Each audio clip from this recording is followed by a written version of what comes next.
Today we're gonna learn about the tutorial on Microsoft Excel on how to count the expire date on Microsoft Excel. So today we'll learn together two formulas to count the expire date on Microsoft Excel with eDate formula and EO month and end of month formula on the Microsoft Excel. You can use these formulas to count the expire date or the retired date of people. Okay, so here you can see on your screen that there's a table about production validity period, on month, and then expire date and expire date as last month. Okay, so uh, we have informations here on some production date. That's about one, two, three, four, five informations or five data, and also the as well as their validity period. And we will check here to know about validity period on month. And we do not need to count manually one by one. No, but Microsoft Excel has a formula to do when we look for the expire date here.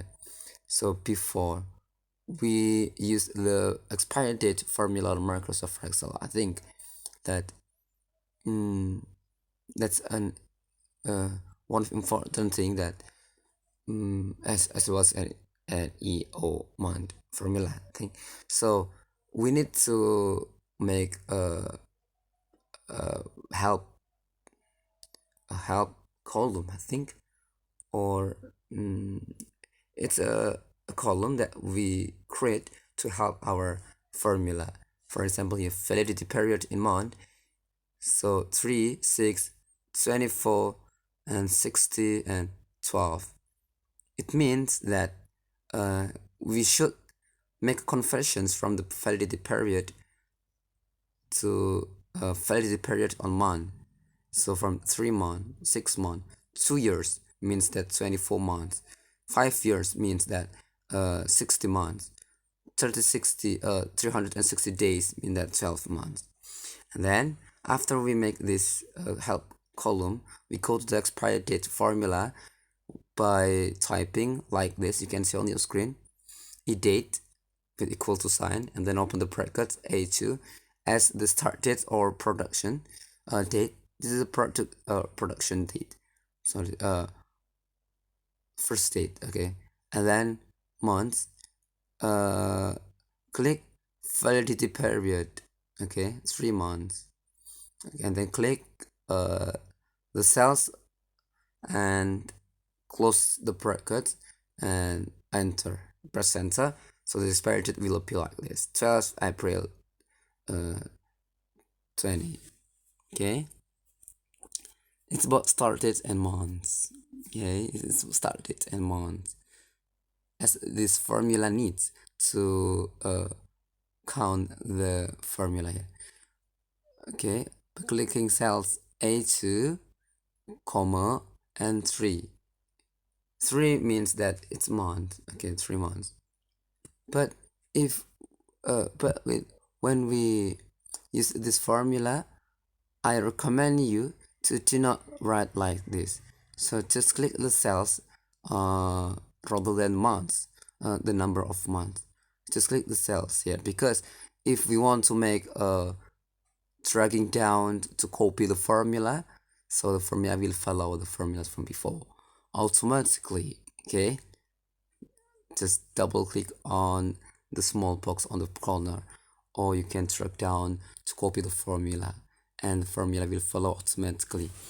Okay, you can see 12 April 2025, September 2001, 2021, and 1 September and 2021, and etc.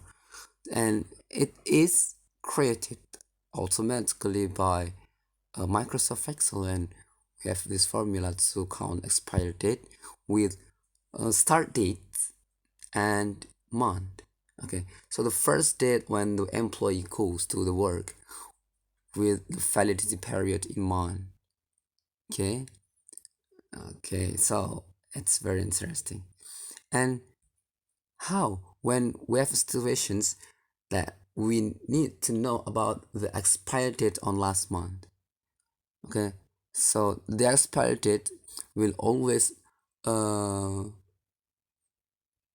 fall, or will always situated in the last month. With this formula, EO month, it means that end of month, and then starting date or production, comma, and validity period on month, and then close the bracket, and then press enter. So the expiry date will be like this. Because we need in the last month, so the Excel will make you the expiry date from the last dates each month. It's 30 April 2020, 30 September 2021, 30 September, 31st December, and 31st July. Okay, so uh, it will be situated always on the last dates on each month. Okay, that's the difference about the expired date and the expired date with last month.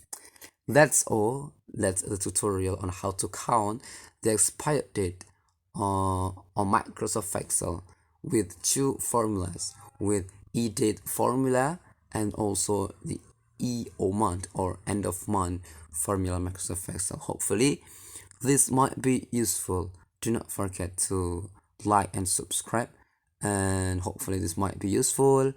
See you soon on the next video, and bye bye.